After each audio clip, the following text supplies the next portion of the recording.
Hi, everybody, and welcome to New Earth Podcast. I have with me today the lovely Helen Gibson, who is the Wellbeing Ambassador for the People's Health Alliance. And I'm really curious and excited to see what we're going to talk about today, because her topic is authentic discovery, the journey of becoming, the adventure of becoming. So I'm really curious to see what unfolds. Welcome, Helen. Really lovely to connect with you today. Thank you very much, Sarah. Lovely to be here. Quite excited to see what unfolds as well. Absolutely. And, before we get into the topic, I don't know if you just want to tell us a little bit about yourself, your background, how you've kind of came to where you are today, sort of thing. Um, I'm there. I always kind of think, oh, tell you about me. Oh, my name is Helen Gibson. I currently live in Cara. I have 4 children. I'm a grandmother. And how did I get here? Well, that's a life journey. So my business is called Authentic Discovery, hence the reason that I thought I'd put that there, because I think that's been my kind of it's been my journey to try and find out who I am, and what I'm about.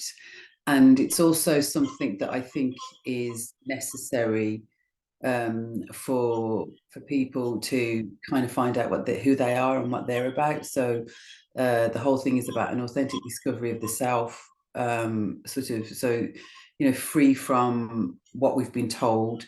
And I suppose because my early life, I was born in 1960s Britain, into quite not a very welcoming world, in all fairness. Wrong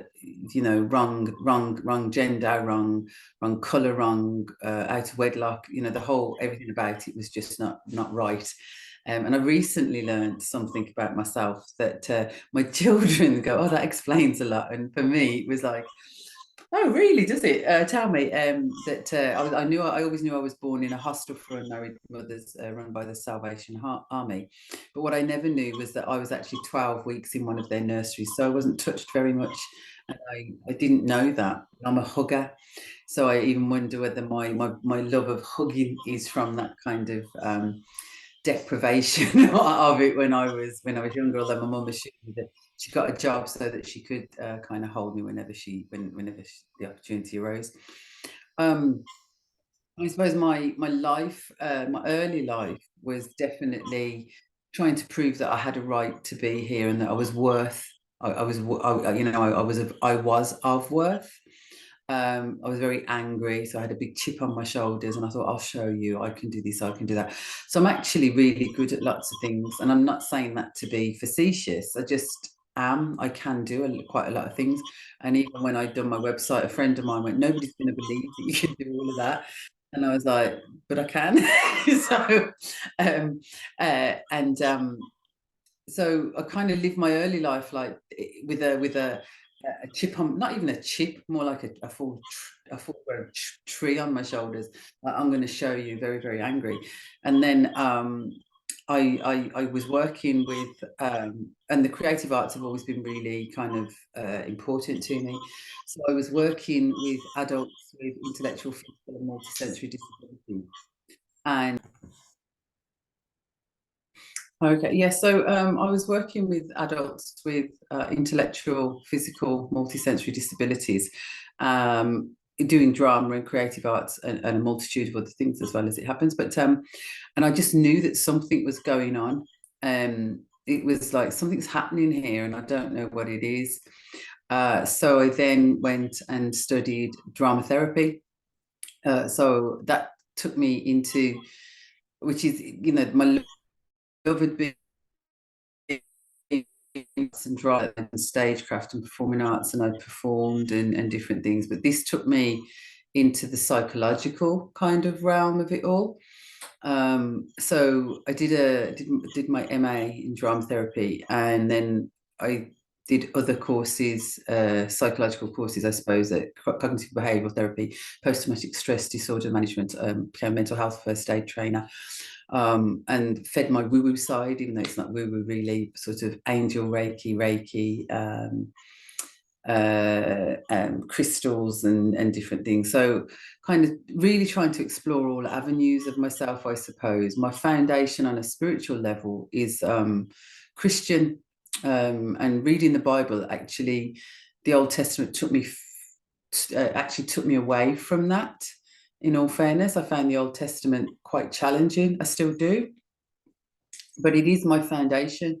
And Jesus himself has been quite a very real figure in my life. It's not something that I can't deny Jesus. I don't call him Christ because he wasn't Christ till after he died, I suppose. But it's the teachings of Jesus and some of his things that do remain with me, and that energy that they call it the Christ consciousness. And in truth, I'm not really sure what a lot of these new terms mean. People say 3D, 5D, and all that stuff, and I'm just like, so on the in terms of the therapeutic work, that kind of flowed from the creative arts into along that route. The healing kind of aspect, I don't call myself a healer. I facilitate space for people to heal using whatever I have. So that kind of, people kept telling me to do Reiki, and it turns out that I was doing energy healing with my children well before I even learnt about it. I practiced mindfulness well before I knew that it had a name. Not all aspects of it, consciously practicing it now for over 10 years or 12, 15, 20 years. I'm not sure, actually. So all of these things kind of come together to create me, and that's the adventure of becoming, I suppose, is because I see myself and everyone else as a life in progress. And I've kind of released a lot of ideas of they say life is a journey, and I totally accept that, but there's no destination. I don't believe there's no place to get to.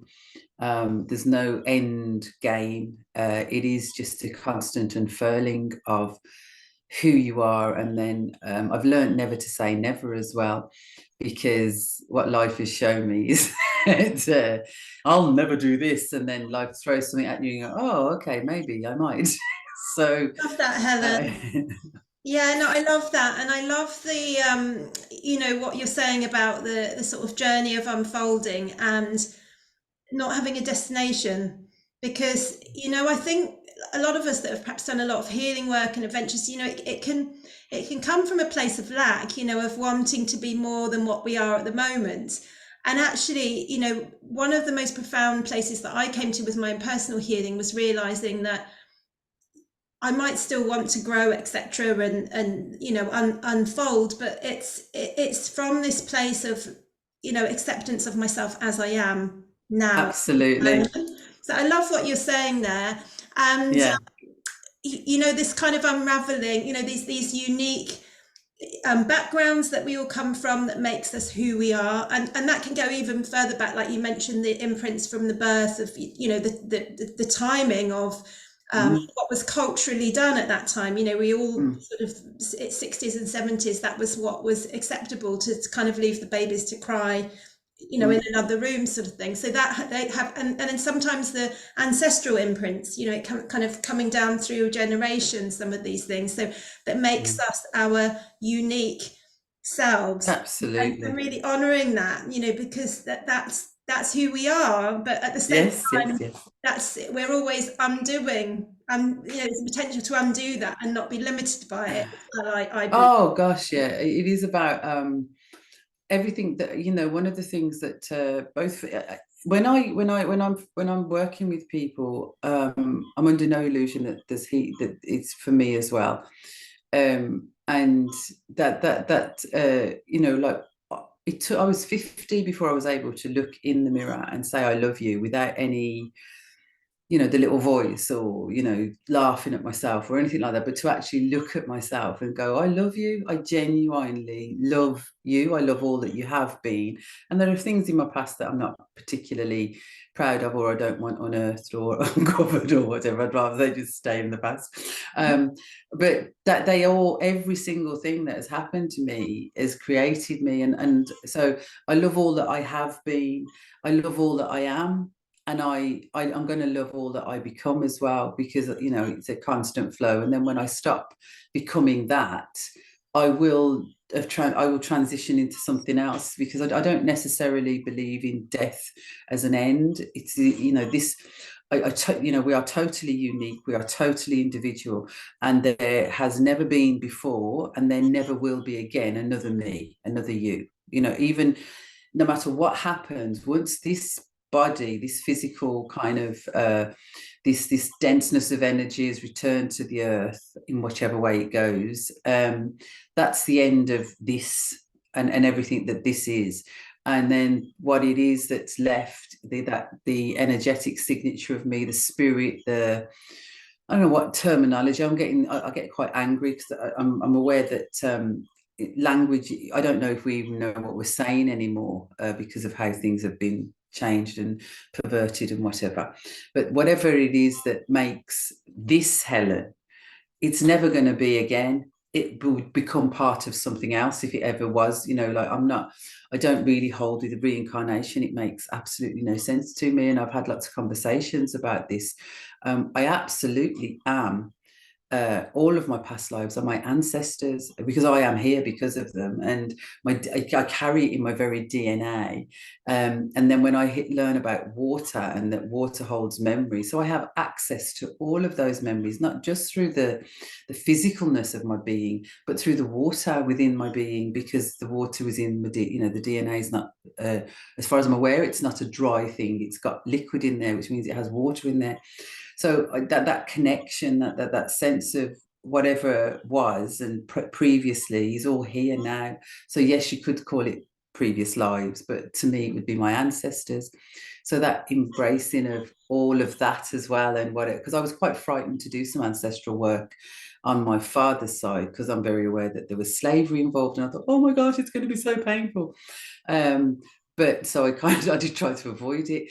But the reality is, it doesn't matter what your ancestors went through, because we all came from women, and unfortunately historically women were once grabbed by the hair and dragged, and we've had children, we've been, many of us have been raped and pillaged within history and within Yeah, modern times. So really all of that's interesting. there.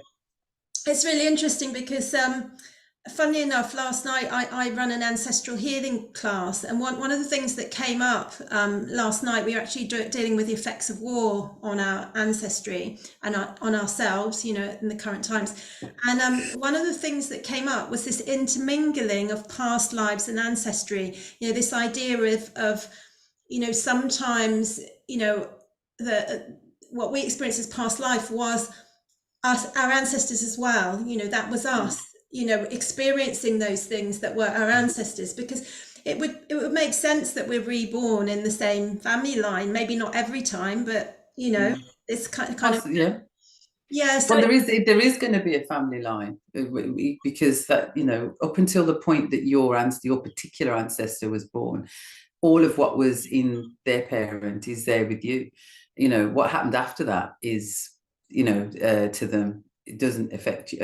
I think doesn't impact on you, but how that impacted upon the child, or the adult that was then, that's in there. So we're absolutely. all so connected as well. Absolutely. So if you had a situation where a child was in an abusive family, that could then corrupt the DNA and be and handed down through the family line. So that Absolutely. trauma, unless, so I mean, that's why I like this work so much, because it's this idea of, we're stopping that kind of, it's like it's stop. I mean, it's a journey, You bring obviously. it to consciousness, don't you? It's You bringing bring it to it from. consciousness, and it's stopping. It's like taking responsibility, like, like just not handing it down, down, down. It's like, okay, let's stand in the present, because my understanding is that it can work forward and backward down the Mm. ancestral line as well. So it impact our children now, even though they're born, sort of thing. Mm. So, Yeah, I'm only kind of, this idea of past, present, and future. I'm aware that time is a human construct, and so the whole idea of past, present, and future doesn't really exist.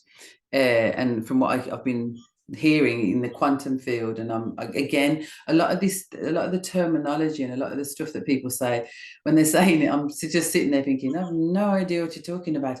And people tell me that, Helen, you've surpassed 5D, you're a bit, you're further on. And I'm like, oh, okay, you don't even know what D is. I know it means dimension, but I don't fully understand it. And then people, they talk of the quantum field, and and I'm like, what, I don't fully understand it. But what I do have is an absolute unshakable at the moment, until I'm shown anything different, and I can't see how. I believe everything is possible, absolutely everything. Because if we can think it, we've created it, so it's possible. Whether it's probable, whether it's likely, I don't know. So, one of the things that sort of with what's going on right now, I mean, I don't really care what people believe in how we got here. Whether you believe we were created, whether you believe we crawled out of slime, whether you believe that we're in a petri dish on an alien's desk, or whether we're in a matrix, whether this is a computer simulation. I'm kind of not being distracted by that, because I just look at everything and think it's wonderful and miraculous. And oh my gosh, whatever, whoever you want to believe created, developed, designed, tested this, it's phenomenal. It's just so phenomenal. The trees, the fact that I'm able to talk to you, I can drink water. It's miraculously beautiful and phenomenal. And that kind of is one of the things that angers and motivates me, that there are beings upon this planet that we live in that want to control us and tell us how many of us there should be, and all of the stuff that's going on. I'm like, what is your major malfunction? What sense of lack do you have, that you have to have everything and suppress everything and oppress everything? Because I just think it just blows my mind. Creation absolutely blows me away. The earth blows me away. The universe, the whole idea. I look up and I see stars and planets and flowers, and I don't kill things usually, apart from mosquitoes. I'm not a fan of those. And anything that wants to live off me like that. But I just think it's all so miraculously wonderful and amazing, that it's just such a thing that we're here to experience. And I just think that that's what it's about. We are here to experience. I don't necessarily advocate that people experience things that are detrimental to them, but if that's what's floating your boat and that's where you're being guided, fair enough. I was talking to a woman the other day somewhere, and she was talking about something, and I says, none of us know, because she was sort of vilifying people that weren't on the alternative narrative. And I says, well, none of us know what role we're to play. I'm sure Judas didn't sign up to be a betrayer. Do you know what I mean? Because she was also scripturally based. And I just think that, it's this, for me, it's about seeing everyone and seeing them as divine, because I believe that divinity dwells within us. Again, I suppose that goes back to my, following Jesus. Seek ye first the kingdom of heaven, it's within. So we're all divine. And when you start to look at everyone in that way, just changes everything. You can't, we're not here to judge people and figure out and say this. And don't get me wrong, I'm not saying you won't find me calling people certain names and making judgments, because you will. But hard, isn't it, to be, it's what it's part of the journey of moving away from judgment, but it's also human nature, and so it's like it's a journey. It's a safety thing as well. It's quite, in all fairness, we have to make judgments on whether we are safe, or we feel safe or not safe. So Yeah, that I has mean, to I like to happen. use the words discernment to try and, define Yeah. that, like discerning, what's nourishing for me, what's toxic for me, what do I want to move towards, what do I want to move away from, because, going back to where the conversation started is, we don't know what someone else's story, don't know what they've been through in life, and if we're judging without fully understanding, that all the different conditioning, how that came about, then it's kind of, but for me, it's always about that discernment. Is this nurturing or nourishing for me, or is it something I want to kind of move away and create distance from? So Yeah, I was, yeah. I can see the discernment in that. Yeah, absolutely. But yeah, I just think that because I suppose I'm the biggest judge of myself, and I think like for most of us, the worst thing you're ever going to hear comes from yourself. It doesn't come from somebody else. And if it does come out of somebody else's mouth and hurts you, the chances are that you believe that about yourself anyway. So, that like, I think even the words "judge not lest ye be judged" is, don't judge yourself either. Don't start criticizing and judging yourself, and kind of stand in your. And this, I suppose, in essence, it's all wrapped up, because it's about that love. It's about acceptance of who you are, who you have been, and you may be a certain way in a certain time, but that's who you are in that moment. And I think it's very important to honor where you are in any given moment, to be where you are in any given moment, and to not judge, but to discern whether this moment is nourishing or not. Yeah, it's interesting. Yeah. I mean, and often those voices that we have in our heads that, are judging ourselves are actually not our own voices. They've come down through our life experiences, or might be, a family member's voice or something that's kind of re-repeating, and that might have been Yeah. very unintentional, like, something that was misinterpreted as a child, because we might have heard it in a certain way as a child, and it might not have been even how it was intended, but then we Yeah. keep that voice in our head, because it can really I'm a great believer in, especially if something's recurring, if you've got this recurring kind of thing, put it on trial. Who said it? Where did it come from? Because we never came out of the womb kind of going, you're not good enough, you're not this, you're not that, you're too this, you're too that. We didn't. So at some point it was put in there, whether it be by family, friends, an offhand comment. But I always say, put it on trial. Take, when you are working with someone, you take it back as far as you can, to the point that may have happened, that sort of seed was planted. What qualified that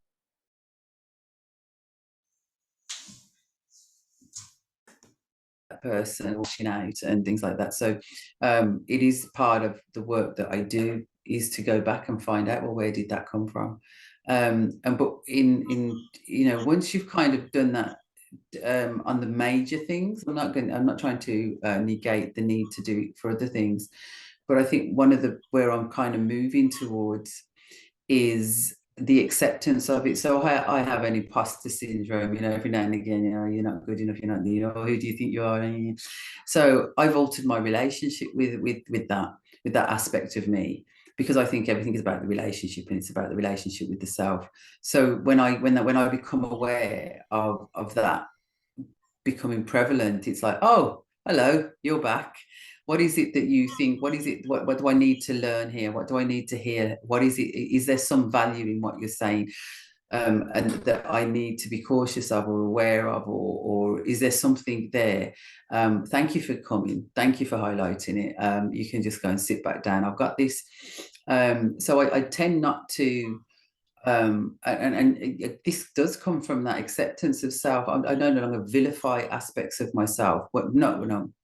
When I'm aware that I'm vilifying myself, I no longer kind of treat it with that vilification. It's more of a kindness and welcoming an old friend, sort of like, okay, you're back, you're here.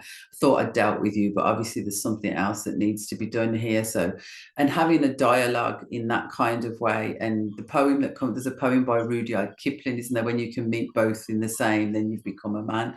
I think that's across the board, whether you're man or woman, that once you can get to that place within yourself, and I think it's the speed that you can get to there, because obviously sometimes you can be really down a road and you can be an hour or two of complete and utter obliteration of self, and then all of a sudden it's like, whoa. So, but I think by consciously practicing mindfulness, that timing, it's not as long.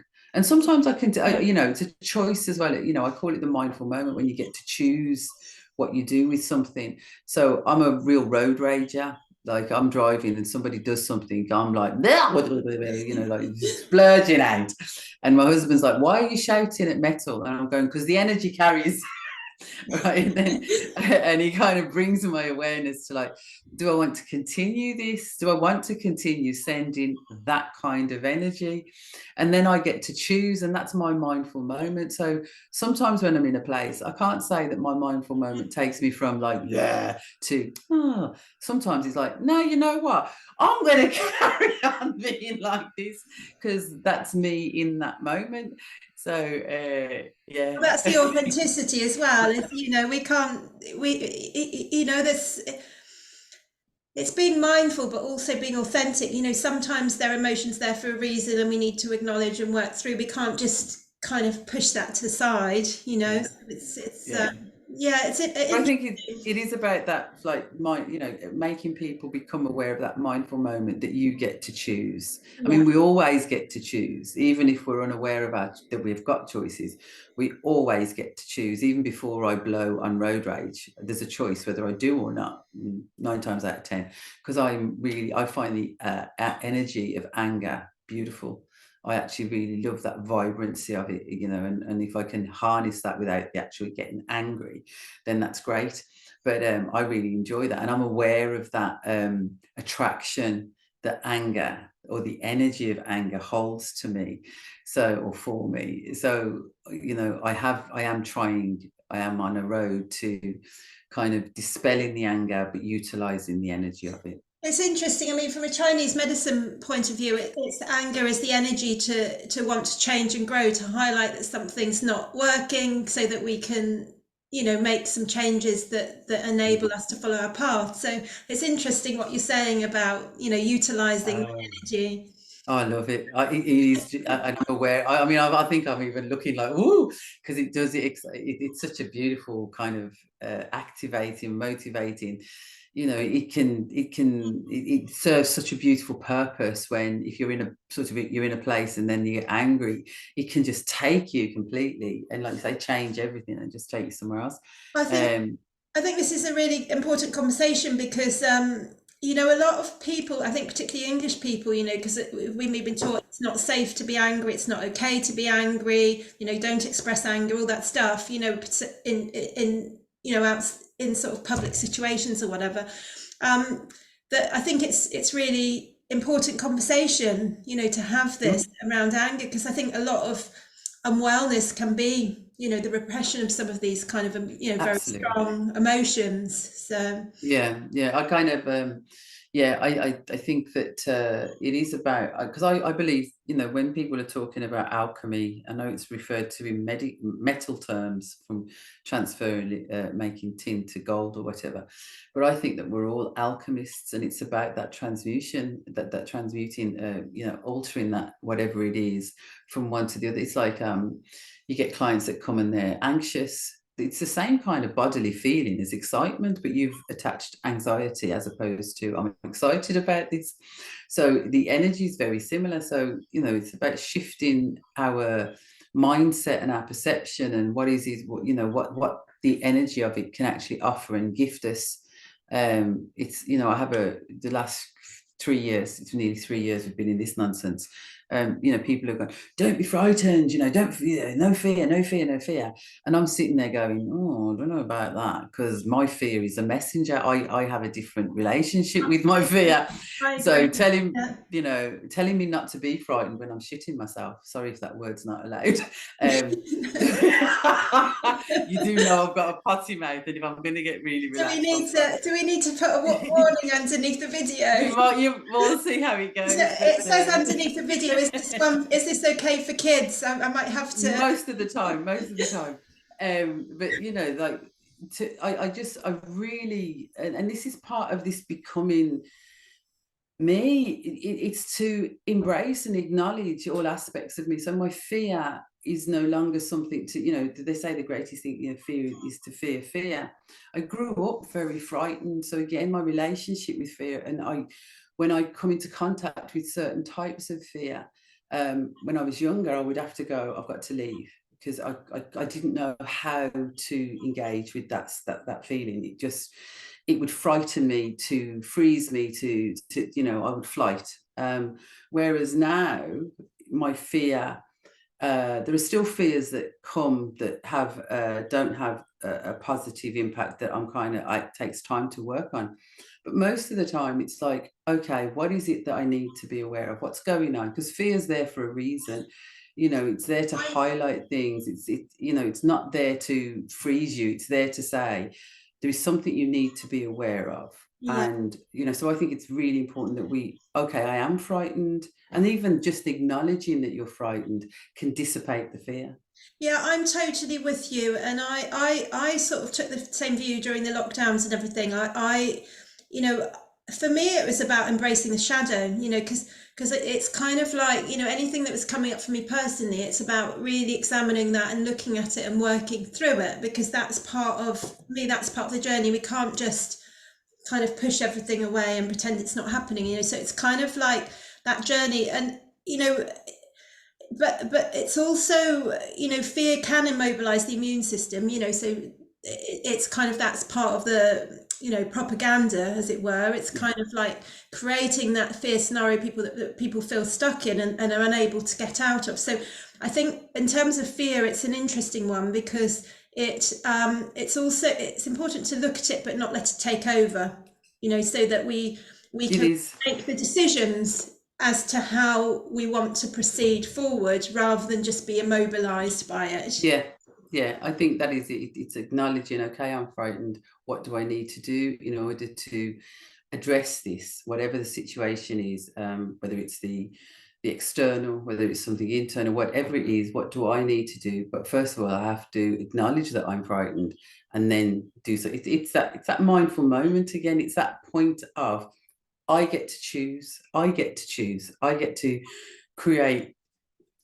I get to make decisions about my life, and that's challenged sometimes. I've read some things, that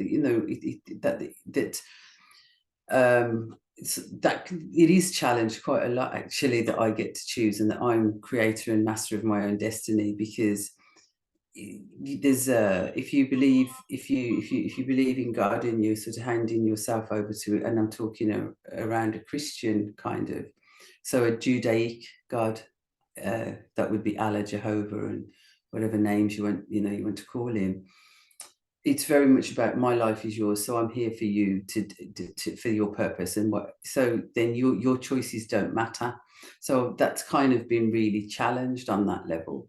That is still part of an ongoing journey. I can't say that I've reached any kind of point of harmony within that, because I do see as far as I'm concerned, I'm here to serve.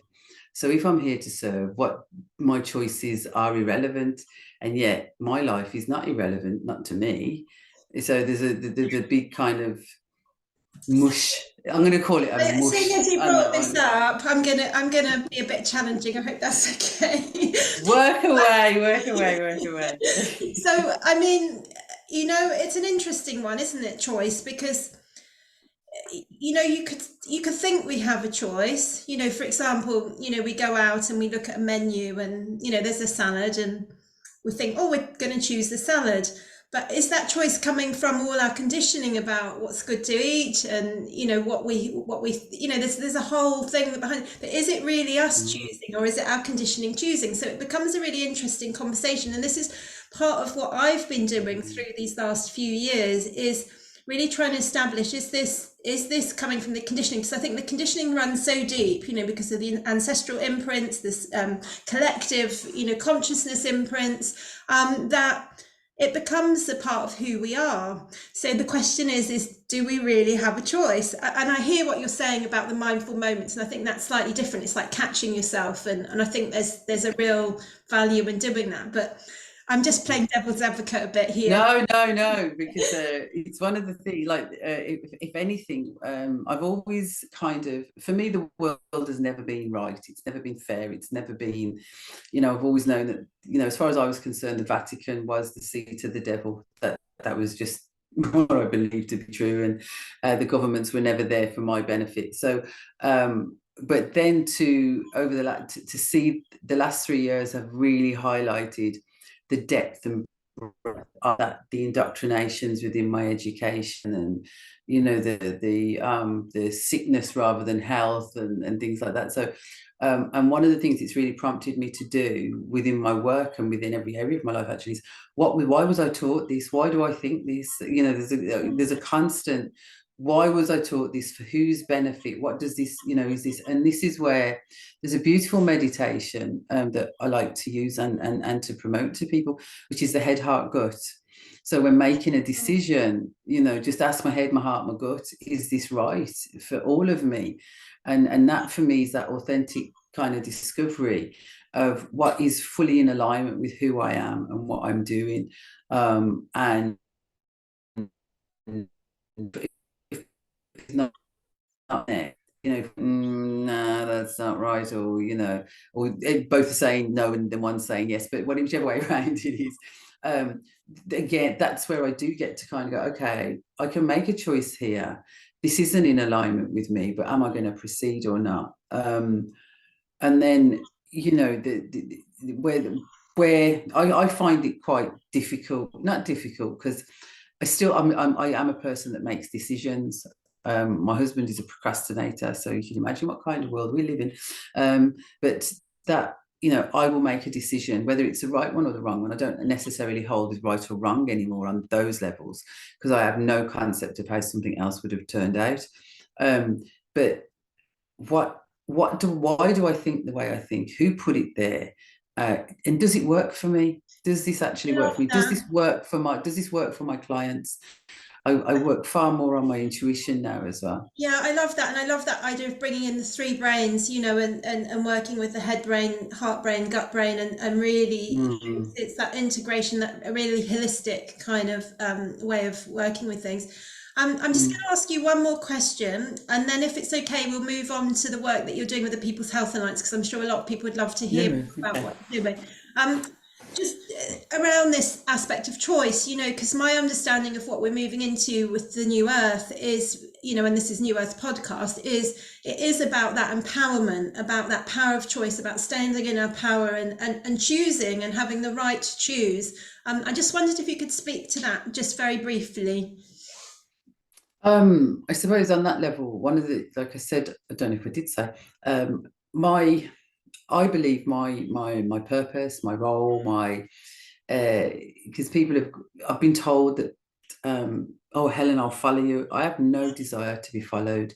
I don't even like the follow buttons on things. I'm thinking, why do we have to follow? Because I truly believe in the divinity within, and I think that when we connect to ourselves, when we decide that we are going to be as much us as we possibly can be with all of whatever's going on.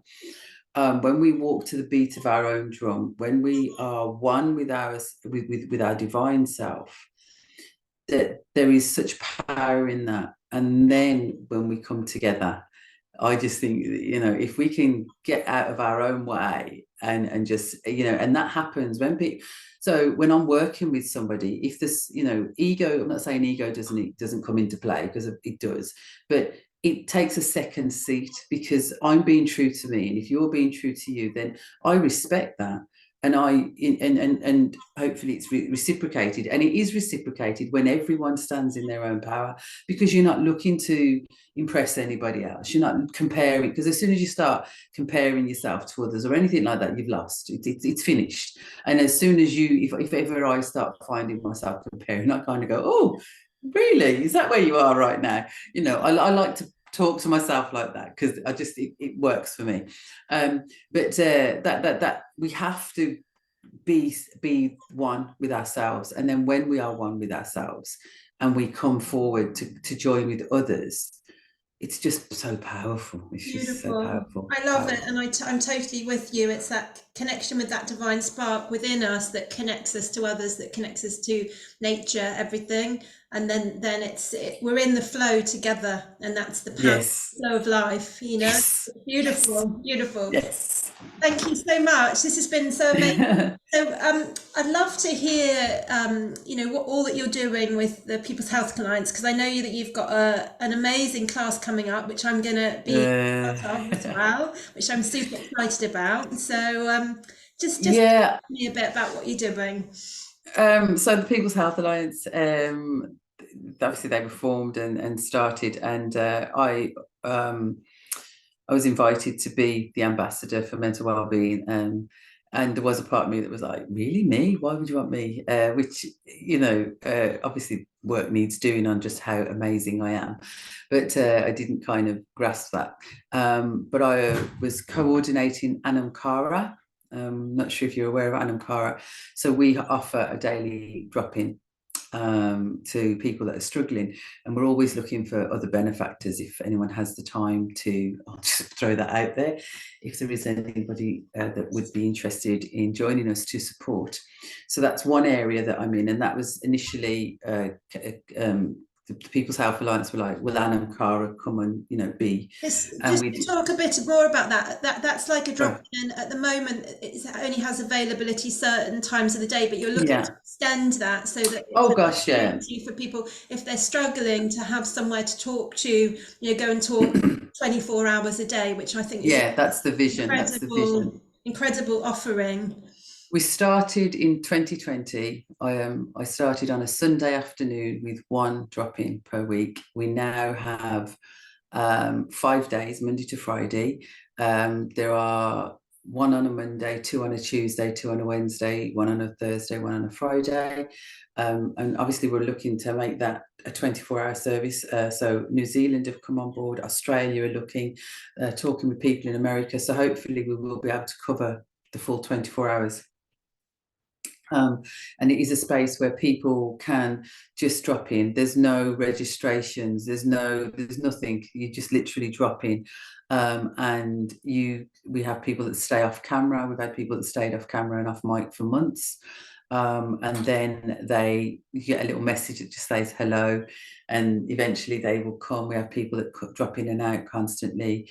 It's not, there's not, we don't get sort of hundreds in a call or anything like that. Some people come back weekly, some people drop in and out. We get new people every now and again that just, at the beginning of 2020, 2021, literally people, the isolation and the fear was phenomenal, and people just wanted to know that they weren't alone. It is altering slightly at the moment. There's people presenting that just don't want to, they're not suicidal per se, but they just don't want to be here anymore. It's just like, this is just too much. So there's a nuanced difference about that. So we have the daily drop-ins. That's how they started. We also have a Telegram channel that people can go to, a space of calm. They just post that. Most of the posts are mine, and they're kind of promoting mindful awareness of self. But there are people would be able to find resources. We've had webinars or seminars or whatever they're called in there, so how to have difficult conversations. So that there's that space. We also offer peer supervision, because those of us that are working with people, I really am quite an advocate of supervision. I don't like the term, but I just think in terms of I've seen its efficacy to deny it, like keeping me safe, keeping my clients safe, and also the power of that supervision process, that when you go back to your client, it's all different. So it's just wonderful. So important. Yeah. So we do fortnightly peer supervision, and we do a weekly meditation on a Monday. There's just so much potential for growth. We eventually want, as I say, we do want to be 24 hours. We want our own website. And so we are moving towards what it is that we want, but we need people with time to be able to support that, because it's all done on a volunteer basis. And how would people reach out to you? I'm going to put your website underneath the video, but if people want to support this process, can we put the link? Telegram. You can get hold of me. I'm at, we put it all on the Loving video, Response. but also is it Anam Cara? Am I saying that correctly? Anam Cara. It's Gaelic for soul friend. Oh, beautiful. So we'll put is there a website? I'll send you. No, we don't have a website at the moment. That's one of the things that we want to do, but we don't have it right now. So there's the website. We have a Telegram group. And we meet on it's a really lovely, we meet on a Monday evening, and sometimes on a Monday morning, to update what's going on, but just to learn from each other. because it's just a diversity of modalities that are in there. So we don't call ourselves practitioners or therapists. We're benefactors, because that's Latin and it means to do well. And that's what we want. We want to do well by the people that we support, by ourselves, for each other and the planet.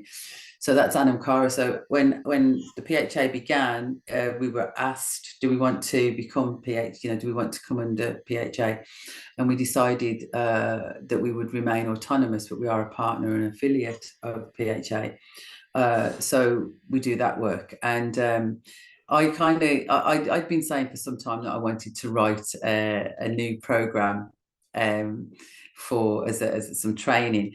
And Catherine, and if you're watching, Catherine, yes, I'm naming you out, decided one day to say on a Zoom call to everyone, yes, Helen is developing the training. So she kind of put me on the spot. But you loved it. You wanted it, really, didn't you? Well, I said I was going to do it. I did kind of, I did get in touch with her, and I won't use the colourful language that I used when I spoke to her, but she kippered me. She really kippered me. So I have actually done it. There is, I've developed a training program. It's been inspired from different things. So people, mental health awareness. So there's mental health, there's literally, and I don't like the terminology I'm using is not terminology I'm necessarily comfortable with, to be fair. But so it's like a mental health awareness course. However, somebody asked me if it would be accredited. It's highly unlikely, because one of the things it does is challenge, like part of it is getting people to, where does your bias come from? We all have our own window on the world. We all have our own life experiences that gives us a particular way of thinking about things, and that's both personally, societally, culturally. It just expands out that we've all got these different ways of thinking. But it's about empowering people to be able to sit with someone that's not doing very well, identify their own bias, so that they can have that space to hear someone else, have that space to be with somebody else. We also bring in, and I've never been on a mental health awareness course that done this, but we bring in like there's a spiritual side to this. Like a lot of people that are diagnosed with schizophrenia because they're hearing voices. It could be that they have spirit attachments. It could be that they are communing, because I've always found, and you'll hear me say this lots if you spend a lot of time with me, I'm always amazed that it's okay to pray to God, but should God answer you, you've got a problem. It makes no sense to me at all, that one. So we bring in elements that we kind of, the course is aimed at empowering people to have confidence to support someone primarily. It is also, the aim is to normalize our lives, because our lives have become weaponized and medicalized, every area of our life, but our health most definitely. Grief was recently added to the DSM. If you're grieving for longer than 12 months, someone in America said that that's possibly due to the insurance companies won't support people who are grieving. They won't pay for people to get support. But the reality is that the DSM is a weapon, in my humble opinion. It is a weapon, because the amount of anyone that does not believe the government narrative right now within the DSM could be classified as having a mental illness, which is very, very dangerous. It's a really dangerous, slippery slope. Racism is in there now, and that's a societal thing. That's not a mental illness. What you do with that there might be issues around that. So I've that program has been developed, and the trainers to deliver it are being trained. They're in the final stages of training to deliver that. So that is going. That was and it's been quite an interesting journey on that, because it was created as a gift to the PHA. And then on another Zoom, I heard you negotiate prices with Helen, and I was like, oh, but the charge. So that was a bit of a shock. So it has, but I've navigated all of those little things that were going on with me, and it is now, that course is available at cost to PHA hubs.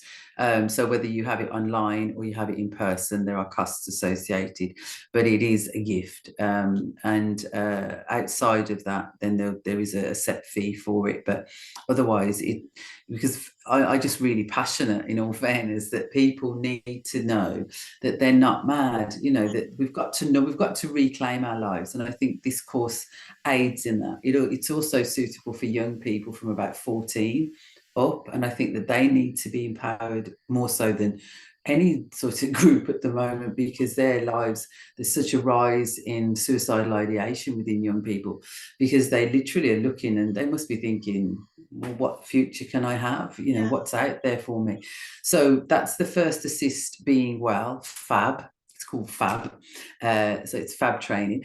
And that's a 2-day course. And it's constantly going to be evolving. So that's part of that's going on. And you've got an online, have you still got, I know you've got an online one, because obviously you're based in the UK, and, hubs, you might be able to do live ones with hubs. I'm not in the UK. Oh, were you not? Oh, sorry, you're in Ireland, aren't you? No, I'm in Europe. Yeah, because apparently at Brexit, England moved, the UK moved, became, I don't know, the landmass moved to outside of the European continent. I've never been able to quite figure that out, but yeah. So yeah, I'm in there. But yeah, it can be delivered online and it can be delivered in person. Online, there's a maximum of 20 participants, which might not sound much, but the course is engaging, it's interactive, and it's intense. So you've got to manage and hold that space for that many people, and the diversity of. And do you still have places on that class? Yeah, there's one. I want to let people know the dates of that online class in case anyone's interested to join in. Well, yeah, there's the course itself. I've got to find them. Sorry, I don't have them to hand. I'm shooting through to try and find it, but it's delivered in. There's 4 modules, and so if you're delivering in person, it makes sense to deliver the course over 2 days. But online, it can be facilitated anyway. It can be facilitated differently. So you've I found it. 2 p.m. to 6 p.m. on the 23rd, Thursday the 23rd of March, and Thursday the 20th of March. So when it's a Wednesday the 22nd, Wednesday the 22nd, Thursday the 23rd, Wednesday the 29th, and Thursday the 30th. So those are the 4 sessions. But there are other courses going on. Some hubs may have spaces in theirs, and there will be more online courses, because it's part of the trainer's training to deliver as well. So that's got to happen. And if anybody's interested in delivering it, becoming a trainer, the first part of the training is to participate in the actual course itself. So yeah, that's happening, and there will be other courses. There's conversations. Good. There's conversations at the moment with delivering in Australia and New Zealand, but that's an early morning or a late night for someone. Yes, that's right. Is there anything else that you want to share before we finish up today, Helen? Oh, what would I like to share? Is there any last thing? Just for people to really know that they are magnificent and marvelous and miraculous, and that accept who you are. I really think that if we can get to a place where we value and accept people for who they are, rather than what they can earn or whatever title they have, I think that we can create quite a fabulous world. My vision of the future is that the brain surgeon is doing the brain surgery because that's what they love to do, and the cleaner that's cleaning the theatre where the brain surgery occurs is doing what they love to do, and both are valued equally. It's not about what you can earn. It's, we're the only species that earns a living. I have a real problem with that.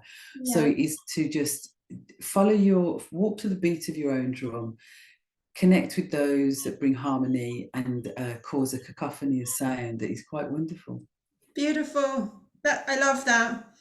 It's been absolutely amazing talking with you today, Helen. Thank you so much for taking the time. Thank you for asking me. Oh, you're so welcome. And I hope everyone's enjoyed listening. If you've enjoyed listening, please do hit subscribe so you can listen to more New Earth podcasts. Thanks, everyone. Bye for now.